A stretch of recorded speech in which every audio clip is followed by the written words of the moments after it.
Hey everyone, happy Friday off the rails sports with Bert Beiswanger.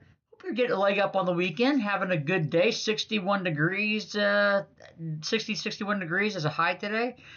We like that. That's golfing weather. That's everything weather.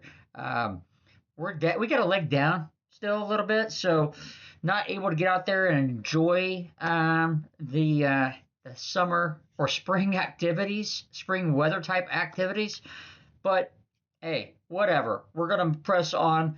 IndyCar Series, St. Petersburg Grand Prix this weekend. They're getting out of the gate strong this year. I love this schedule. I think this is going to be the strongest IndyCar year that I can think of in recent memory. Another year with Fox Sports. Fox Sports is part owner. They are putting their fingerprints all over this thing. So we got the IndyCar Grand Prix of St. Petersburg, which I have a lot of friends down there, by the way, and I'm lamenting the fact that I did not go. That was a massive mistake. More on that later. But got the Grand Prix this weekend, and Fox again. All IndyCar races are on Fox, not FS1, not FS2. Fox. It's the only series that has every single race on network TV. And in a day of streaming and trying to find this and that and having to have all these subscriptions and cable TV, it is refreshing to see a property that partners with another property, so IndyCar and Fox, and putting everything on the network on Fox. Now, some other things like qualifying, practice, whatever, IndyCar Next Series, those are on FS1 or 2. But that's great too because you don't have to go streaming to find it. Um, I like Peacock, but frankly, I miss so many games that are exclusively on Peacock. Miss the I missed the Purdue Michigan State game last night because it was on YouTube TV. Formula One is on Apple TV. You know what? You can have it. I'm reached to the point where there's so much to take in from a sports standpoint that I don't need all these services anymore. I really don't. I need some of them. ESPN Plus, thumbs up on that one. But Peacock, great for the Olympics. I watched so much of the Winter Olympics on the Peacock app because of the different multi-view channels and things like that. That's all. That's done. I mean, I like Premier League, but I don't need it. I like to watch good basketball games, but you can find those anywhere else. But what Fox is doing with IndyCar, not to get off the rails, but that's what we do. What Fox is doing with IndyCar is, and what they have done since they came in, uh, is that they're not doing any streaming exclusive stuff. You can go on the Fox Sports app and simulcast it, right? Get it on the streaming that way, but it's not exclusive. So if you still have a cable package, whatever it is, Hulu, YouTube, um, AT&T, DirecTV, whatever, and you get FS1, FS2, Fox, obviously over the air, you're getting everything. And this season also is just going to be awesome because it's right out of the gate. Like I said, bam, bam, bam. So they've got St. Petersburg this weekend. You've got Phoenix next weekend. Next two races after this have Fox fingerprints all over them. Phoenix, uh, IndyCar hasn't been back at Phoenix for a long time. It's a great oval for IndyCar, and they're doing a doubleheader with NASCAR. So that's going to be spectacular. And then the week after that, you've got the inaugural Grand Prix down there in Dallas, Arlington Grand Prix, and that has a ton of buy-in and partnerships tied into this thing. I mean, Fox is pulling on its NFL partner, the Dallas Cowboys. Well, the Dallas Cowboys are right there within the road course. The Rangers are involved, Texas Rangers, and just everything. You're gonna have Dallas Cowboys cheerleaders. You're gonna have Fox. They're going to put all of their promotional efforts into this series. Why? Because they believe in it. This is from the top down. The head honcho at Fox Sports is an Indiana guy. He's an IndyCar guy. and he believes in the series. And I just think you've got so much momentum. And honestly, Formula One, the other open wheel series that we all watch, of course, that's international. You know what? I think they appear to be continuing to push the ball or bar higher, but I don't know. They're going to Apple TV now, and I don't get Apple TV, so I guess I'm not going to watch Formula One this year. Um, Cadillac F1, first year, based right out of here in Fishers, Indiana, headquartered. Will be. They're still building the facility.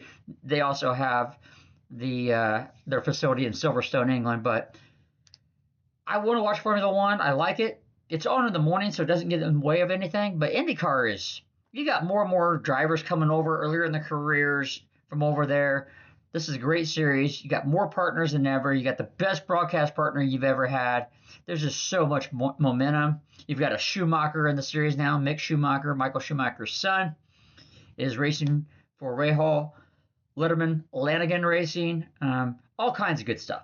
All kinds of good stuff. So really looking forward to it. I talked about, I've had some really good kind of 3-day weekend sports trips down there in Florida. Stay with a good friend, see some other friends. This weekend would have flown in this morning, gone to Tampa Bay Downs, watch a little horse racing. Awesome. I like my horse racing, watching it with palm trees in the background and the sunshine, 80 degrees. That's awesome. Would have hit Tampa Bay Downs. Would have hit probably a Lightning game tomorrow night. They're in town. So get to see Nikita Kucherov, Tampa Bay Lightning, and then the IndyCar race Sunday. So that was option number one. Option number two, next weekend, would be Arnold Palmer Invitational. Probably would have gone on Friday. And then Saturday would be the Tampa Bay Derby, which is a grade 3 stakes race on the road to the Kentucky Derby. I've been to the Tampa Bay Derby before. It's a blast. They're celebrating 100 years down there at Tampa Bay Downs. Fantastic. And then, we would have figured out something else on Sunday, but I don't know. This is what I do.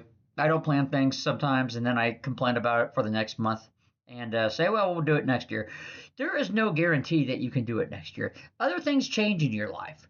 Money, jobs, health, you name it. You don't know. Do it while you can do it, and don't overthink it. Easier said than done, huh? All right. Hey, I talked about this whole the whole Bear Stadium and Indiana thing, and I got to tell you, the more this goes on, and let me say, I still firmly believe and feel like they will get this done in Arlington. But again, a reminder, Arlington is no closer to, say, where Soldier Field is now than Hammond, Indiana site is. It's no closer. I have heard from some, everyone has got a source, right? Oh, I just talked to a state senator. He said this, that, and the other. There are some that I have talked to that, again, a source of a source, right? Not really a source, just someone who knows somebody, that they think this deal is all but done in Indiana. And that's kind of hard to believe, but it's not. Because I've said all along, look how long this thing has been going in Chicago. And this is what happens in Chicago. It just takes forever to get stuff done. That's why the White Sox won't have a new stadium anytime soon. And quite frankly, they had the best site to build a new stadium. And while they were trying to figure stuff out with, who's going to pay what and all that kind of stuff, negotiations with the city, the Chicago Fire soccer team, MLS team, they swooped in and they took it. And now they're building a stadium on the perfect site, what would have been the perfect site for the White Sox, and what I think would have been an awesome foundation for rejuvenation of this franchise. But alas, MLS's Chicago Fire comes in, they pay for the whole thing, and that gets the deal done. That is one way to get a deal done in Chicago. But this Bears thing is dragged on, and Indiana swooped in and probably they've gotten further along in 4 months than Chicago has in 4 years. I've said that. The Bears have gotten a taste of what it's like to have a real partner come to the table and work with you. And as they say in Indiana, Indiana moves at the speed of business. We're not perfect. Nobody is perfect. There is no utopia. But suffice to say, the city of Indianapolis and the state of Indiana have nothing but as good of a track record as anybody at getting stuff done. And quite frankly, while Hammond, Indiana seems odd, it really isn't. There's a lot of stadiums that are built on the outskirts that are just the same distance, if not even further. Dallas Cowboys don't play in Dallas. All right, so the Chiefs are crossing state lines for their new stadium. The Jets and the Giants play in New Jersey. Yeah, it's right there. You can see New York, but it's across the river in New Jersey. And nobody says anything. If it wasn't for the state line thing, I don't think anybody would be all that worked up about it. But it's not getting done in Chicago. That ship has sailed, and so you're looking at Arlington or you're looking at Indiana. The Bears own the acres in Arlington, and I've said this before. Why tear down a majestic horse track, Arlington Park, for no reason? That would be a crime. That would be a shame. But it's already gone. So the Bears are going to have more flexibility long term with the stadium in Indiana and building around that. Arlington Park, the infrastructure, the land's there, but the infrastructure is not. There's a lot to juggle there. And you've got the town of Arlington, or the village of Arlington.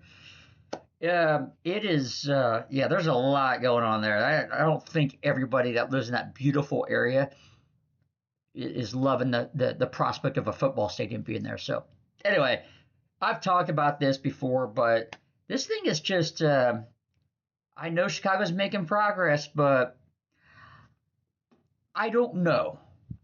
One thought is that, well, Indiana's got nothing to lose. Why not go after it? Another thought by some is that Indiana would not have gone this far with the Bears without some guarantees.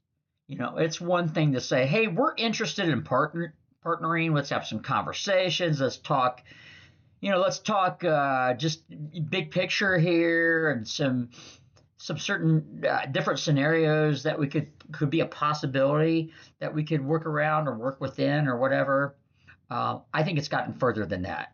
I think Indiana is not going to keep taking next steps without really, really having a pretty good understanding and feeling that this can get done. Having said that,